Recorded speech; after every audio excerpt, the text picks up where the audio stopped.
Elsa. On est content donc de te recevoir après l'interview qu'on avait faite en février dernier sur DC Planet. Donc c'était au moment où les premiers numéros de Starfire venaient de sortir, donc sur lequel tu as assuré jusqu'à la fin de la série. Du coup, au sortir de cette série, qu'est-ce que tu retiens de cette première vraie collaboration avec les Big Two? En fait, pour moi, ça n'a pas été tant différent que ce soit avec DC ou avec quelqu'un d'autre. Ça n'a pas vraiment été si différent que ça, parce que j'ai eu essentiellement des contacts avec Jimmy, donc en fait, le scénariste. Donc. Ça s'est extrêmement bien passé.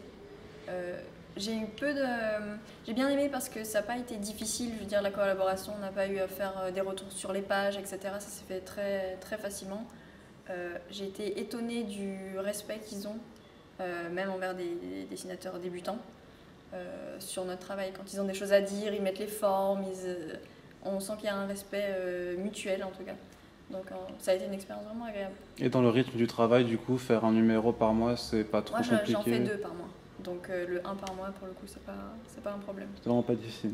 D'accord. Alors, en dehors de Starfire, on a vu récemment que tu as d'autres projets chez DC Comics. Donc, tu vas faire Harley Quinn 30. Je l'ai fini. Enfin, il sort le mois prochain. Il sort bientôt. Et tu fais aussi... donc, on a pu découvrir un nouveau design de Poison Ivy pour ce numéro. Et tu vas aussi faire un annual pour la série Bombshells. C'est ça. Donc, pour Harley, on se doute que c'est ton contact avec Jimmy Palmiotti qui t'a permis d'accéder à ça. Par contre, pour Bombshells, du coup, comment ça s'est fait? Je sais pas exactement, j'ai rencontré Jim Chadwick qui est éditeur là-dessus, ça faisait un moment qu'on échangeait un petit peu, je l'ai rencontré à la Comic Con de New York, mais bon c'était déjà en octobre quand même. Mais à Seattle, j'étais à Emerald City Comic Con le mois dernier et j'ai rencontré Marguerite Bennett là-bas. Ouais, en fait. La scénariste. Et je lui ai fait un sketch, pas dans un but mais par plaisir, je lui ai fait comme ça, je lui ai fait un buste de Batwoman Bombshell. Et je lui ai donné, mais vraiment pas en me disant peut-être il y aura moyen. Et en fait, 2 semaines après, ils m'ont proposé l'annual. Donc je sais pas si c'est ma rencontre avec Jimmy ou ma rencontre avec Marguerite. Mais... Ok. Et du coup, sans trop, on suppose que tu peux pas forcément tout nous dire, mais est-ce que tu as d'autres projets qui sont prévus chez DC? Tu nous avais dit justement vouloir un peu travailler sur les Gotham Girls ou sur Wonder Woman. Est-ce que c'est des souhaits qui te semblent réalisables en l'état? Wonder Woman non, maintenant parce qu'avec le Reverse tout est plus ou moins établi. J'ai des projets avec eux dont je peux pas encore parler, mais je pense qu'ils devraient pas tarder à être annoncés d'ici quelques semaines, puisque je commence à travailler dessus assez rapidement. Donc c'est quelque chose plutôt prévu pour l'automne alors? Ouais, dans ces eaux-là. Ouais. D'accord. Alors, question, c'est le milieu des comics, ça reste quand même quelque chose de généralement assez masculin. Est-ce que tu trouves que c'est difficile de se faire une place sur ce marché en tant qu'artiste féminine qui aime... C'est de moins en moins vrai, en fait. C'est vraiment de moins en moins vrai. Le comics en France est masculin, le public est quand même très masculin, mais aux États-Unis, la proportion s'inverse, vraiment. Je crois qu'il y a au moins 30% de lectrices. Hein. Et dans le staff éditorial, pareil. Et il y a de plus en plus de scénaristes femmes, dessinatrices femmes. Donc en fait, vraiment pas. En plus, ça dépend des milieux dans lesquels on gravite, entre guillemets. Mais moi, avec mon style, je touche plutôt des éditeurs qui sont intéressés par un style animation, etc. et qui sont de la, entre guillemets, nouvelle génération, qui ont 35 ans. Et il y a énormément de femmes.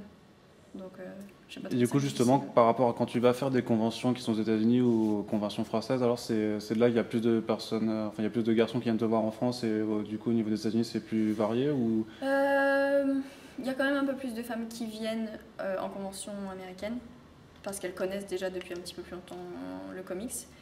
Mais avec mon style, j'attire un public féminin à la base. Donc c'est peut-être pas très représentatif d'une manière générale. Mais c'est vrai qu'il y a plus de femmes qui se déplacent en convention américaine. Parce que tout simplement, c'est les seuls salons BD qu'ils ont. Nous, le comics en France, c'est quand même assez... c'est de la niche. Encore, les gens connaissent pas trop, ils s'y mettent petit à petit. Eux, la seule BD qu'ils ont, qu'ils lisent depuis qu'ils sont gamins, c'est du comics. Donc quand il y a une Comic-Con, ils vont voir la BD, quoi. D'accord. Alors du coup, dans cette idée un petit peu, tu as illustré donc essentiellement des titres avec des personnages féminins.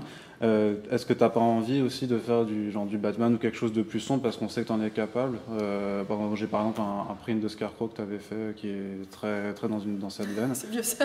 Ouais, mais il est bien, il est vraiment bien. Donc est-ce que c'est pas quelque chose qui te donne envie aussi de faire des choses plus... J'aimerais bien. Pour l'instant, j'ai essayé de jouer sur mes points forts. à savoir les personnages féminins. Je savais que je me débrouillais mieux à ce niveau-là, c'était ce qui m'intéressait un peu plus. J'ai envie d'étendre un peu et je travaille petit à petit parce que je sais que sinon l'écart va se creuser entre mes personnages féminins et mes personnages masculins et j'ai pas envie d'avoir des lacunes à ce niveau-là. Donc j'ai envie, j'y viens. Et on verra. Mais maintenant, c'est un peu le piège, c'est qu'on vient me voir pour des persos féminins. Ouais, c'est ce que j'allais demander du coup, si t'as pas peur un peu du coup qu'on risque de te cataloguer du coup comme l'artiste. Alors je fais attention à ça, surtout pour ce qui est du, je déteste ce mot, mais bon, c'est plus facile de comprendre, l'aspect girly. Voilà, c'est le mot que je fais vraiment attention à ça sur le choix des projets. On m'a proposé des trucs qui étaient intéressants, mais que j'estimais un peu trop bad girl of Burnside. J'adore. Mais j'ai pas envie d'être enfermée là-dedans. Tu peux nous en dire un peu plus là-dessus sur ces projets qu'on t'a proposés? Non, c'est des choses qui après ont été en plus données à d'autres personnes. Donc, mais c'était des choses intéressantes, mais je me suis dit si je commence à faire ça, je vais être typecastée et j'ai pas envie. Et puis en plus c'est pénible de faire la même chose encore et encore. Moi j'aimerais bien faire un peu de noir, des choses comme ça, j'aime bien. Du coup plus dans le mainstream alors, ou t'as aussi des projets alors plutôt de faire quelque chose en indé? Les deux. Donc avec DC Rebirth, DC, donc c'est en pleine refonte. Est-ce que tu penses qu'on aura à l'avenir plus de titres un peu comme Starfire, parce qu'on a vu quand même qu'avec Rebirth, qu'ils ont envie, c'est un peu de revenir aux fondamentaux et qu'on perd une certaine forme de diversité aussi artistique par rapport à ce qui s'était fait avec l'initiative DCU? Je sais pas trop, donc je préfère pas m'avancer. La seule chose que j'ai remarqué, c'est qu'en termes de présence féminine, ça s'est considérablement réduit. Chez eux, je crois qu'il y a 7 créatrices sur 80 créateurs sur le Rebirth. Donc c'est ridiculement peu. À ce niveau-là, je trouve ça dommage. Mais bon, après, je sais pas du tout comment ils vont orienter. Je pense qu'après, ils vont adapter aussi. Ils lancent le Rebirth comme un peu un retour un peu aux racines, un peu plus traditionnelles. Mais avec les nouvelles séries qu'ils vont lancer à l'automne, etc., je pense qu'ils vont sentir la température et s'adapter. Mais je sais pas du tout ce qu'ils vont faire. D'accord. Alors du coup, on parle un peu de comics indé aussi. Donc on a vu par exemple avec ton Infinite Loop ou des titres plus récents comme Beach Planet, que c'est un comics qui permet de véhiculer des messages qui sont très forts et très engagés, notamment sur le féminisme. Est-ce que tu penses que c'est ce qui distingue ce format-là du genre super-héroïque? Est-ce que tu penses qu'on peut plus facilement véhiculer ce genre d'idées par rapport au genre mainstream? Je suis pas sûre, je pense que c'est une question de choix du scénariste à la base. Le problème du mainstream, c'est qu'on s'inscrit dans une continuité et qu'on ne peut pas faire n'importe quoi parce qu'il faut que ça respecte, surtout quand il y a des events, des préparations à ce niveau-là. Mais ils sont ouverts à ces idées-là aussi, d'après ce que j'ai vu. Le Captain Marvel de Kelly Sue DeConnick, pour moi, il était vraiment féministe. Mais c'est différent de Beach Planet parce que elle a une certaine trame de base à respecter. Il y a un personnage qui est un historique, tu ne peux pas faire n'importe quoi. Mais je pense que tu peux choisir d'orienter ton scénario, le traitement de tes personnages, soit vers le féminisme, soit pour d'autres causes diverses et variées. Ils sont pas, je pense qu'ils sont aussi ouverts, ils ont envie de ça, parce qu'ils savent que s'ils ne veulent pas rester enfermés et perdre un certain public, il faut le faire aussi. Et du coup, on a pu voir, donc je parlais de ton... je crois oui, de ton nouveau design de Poison Ivy pour Harley Quinn 30. Donc ça, c'est quelque chose qu'ils t'ont laissé faire complètement? Oui, mais en fait, c'est pas tant... Enfin, c'est un nouveau design, mais c'est vraiment pour 2 pages. Le design ne va pas être réutilisé pour autre chose, c'est vraiment pour cette histoire précise. Jimmy m'a marqué dans le scénario, ils avaient besoin d'une Poison Ivy, mais qui fasse pas trop super-héros. Qui fasse un peu plus street smart, quoi. En gros, de la vie de tous les jours, qu'on comprend que c'est Poison Ivy, mais qu'elle détonne pas trop. Donc après, moi, j'ai proposé un design, ça leur a plu. Mais du coup, en plus donc, de proposer au niveau artistique, est-ce que parfois tu as des choses que tu peux relire au niveau du scénario? Est-ce que tu proposes parfois des idées, c'est des choses qui te plaisent plus ou moins? Je propose. Il n'y a rien qui me déplaît. Là, dans ce scénario-là, il n'y a absolument rien qui m'a déplu. Jimmy et Amanda savent très bien écrire des scénarios de comics, donc il n'y a pas d'erreur ou de choses comme ça, évidemment. Après, moi, j'ai proposé des choses qu'ils ont acceptées. Mais il me dit d'emblée, lui, si tu as des idées, des choses comme ça, ils sont assez avides de ce genre de choses. D'accord. Alors du coup, je parlais un peu des messages forts dans les comics. Du coup, je vais savoir, à ce titre, est-ce que tu as des lectures chez DC ou en indé justement qui t'ont marqué assez récemment sur les messages véhiculés? Sur les messages véhiculés... J'essaie pas non plus de lire que des BD militantes non plus. Je lis des BD que je trouve intéressantes d'une manière générale, que ce soit parce que c'est un peu plus militant ou juste complètement divertissant. J'ai lu Paper Girls la semaine dernière, que j'ai adoré. Et bon, c'est pas non plus militant de manière frontale, mais il y a quand même un statement assez fort. C'est des ados, c'est des gamines, c'est elles qui mènent un peu le truc. Donc c'est féministe d'une manière différente, plus subtile entre guillemets. Ça aussi c'est intéressant. Et du coup, dans ta carrière personnelle, on a vu quand même pas mal de lecteurs français qui, entre guillemets, te réclament sur des séries de Big Two. Est-ce que, du coup, pour l'avenir, tu te vois quand même plus proche du secteur mainstream ou alors tu vas de nouveau reshifter vers l'indé?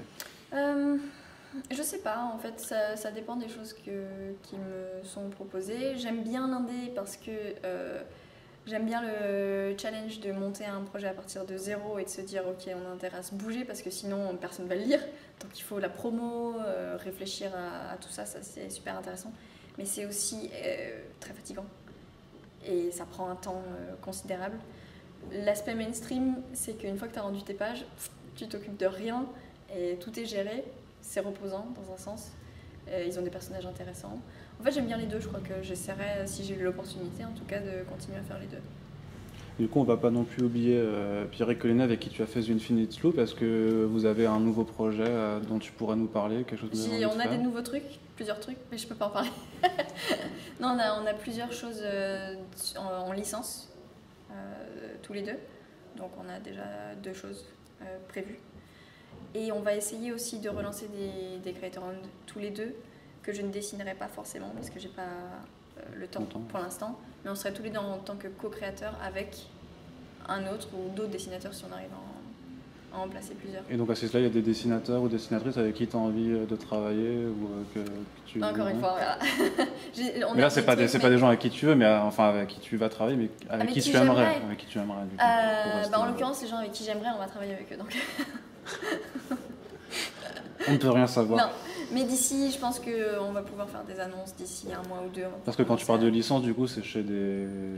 Chez des éditeurs qui ont des licences. Ouais. Donc au revoir Elsa, merci. Salut, merci beaucoup.